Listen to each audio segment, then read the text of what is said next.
මේ තමයි මං ඊශ්‍රායල් වලින් ගත්ත හෙඩ්සෙට් එක. මගේ මේක එක පැත්තක් නැති වුණා.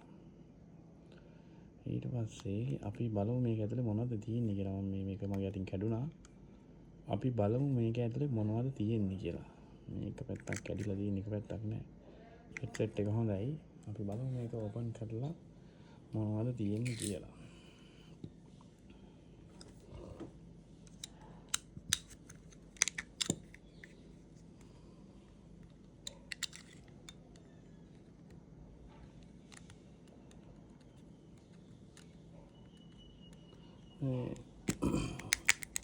සද්ද එහෙමනම් හොඳයි ක්වොලිටි. බැටරිය සාමාන්‍යයෙන් පැය 7-8ක් අල්ලන් ඉන්න පුළුවන්. අපි බලමු ගලවලා බරටත් අහු වෙනවා මොනවද තියෙන්නේ කියලා මේක ඇතුලේ.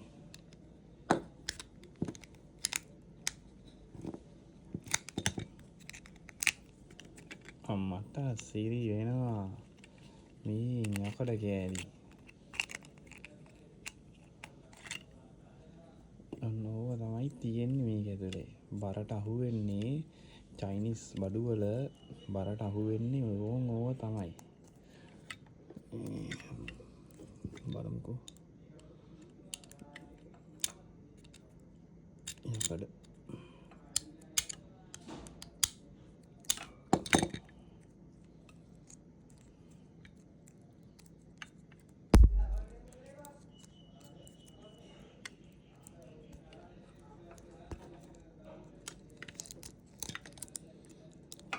බැටරිය නම් හොඳ බැටරි කැපැසිටි එකක් තියෙනවා. සාමාන්‍යයෙන් පැය 8ක් විතර අල්ලන් හිටිය හැකි.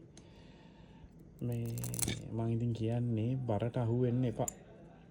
බරට තියෙන්නේ මෙන්න මේවා.